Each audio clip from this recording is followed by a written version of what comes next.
California's COVID-19 restrictions continue to loosen. Now, reports of surges in Asia and Europe are raising questions about our future. Good evening and thank you for joining us. I'm Ahmed Dates. And I'm Dan Ashley. The United States typically lags Europe's case numbers by a few weeks, but what are our Bay Area health experts saying about this now? ABC 7 News anchor Liz Kreutz is here with that story. Liz. Hi, Dan and Alma. Yes, if you're like me, you might be wondering if the surge in other parts of the world means it's inevitable. We're soon going to see a surge here. Well, doctors we spoke to said that, well, yes, we could soon see a spike in new cases. It's not something us in the Bay Area need to be too concerned about, at least not yet.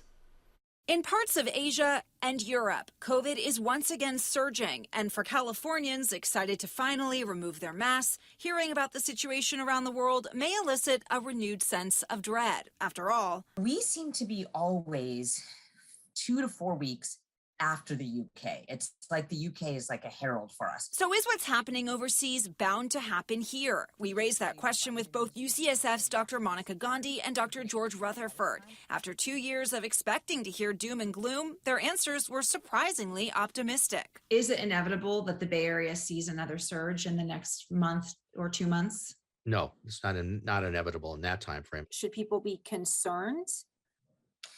Really not, given our high immunity. I mean, I think that's just really important to stress that immunity works. Dr. Gandhi does believe it's likely the Bay Area will see some spike in cases in the coming weeks, but says it will likely be similar to the UK and Denmark, where cases have gone up with the new BA.2 variant, but hospitalizations stayed flat. The Bay Area is highly vaccinated. We're actually about 87% vaccinated over the age of 5.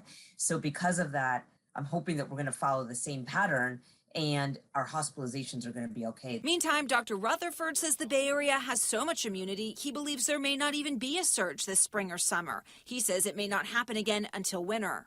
Depends on what variants emerge, what happens with Ukraine, what happens in Western Europe. I don't think so. I think we're probably reasonably protected now for the next few months. The situation in Ukraine is something both doctors are watching. The region has a low vaccination rate, and there's concern the humanitarian crisis, with refugees jammed into trains and bomb shelters, could also be a super spreader.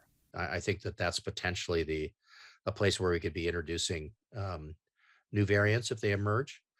It's a source for introducing a lot of additional cases.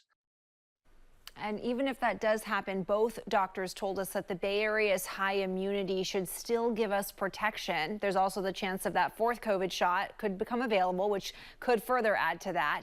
But there is a caveat here. You got to keep in mind this is only their outlook for the Bay Area. They said other places in California and the country that did not have as high a vaccination rate could certainly be more impacted. Dan. Yeah, good to keep in mind, Liz. What about the surge in Asia?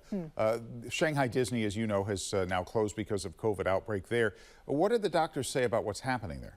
Right. So both doctors told us that what's happening in Asia, although unfortunate to see, is unlikely to make much of an impact here. They said Asia is currently seeing really the tail end of the Omicron surge that we saw this winter. So unlike in Europe, this is not a case where they're going to give it to us. In fact, it's more likely a case where we gave it to them, Dan.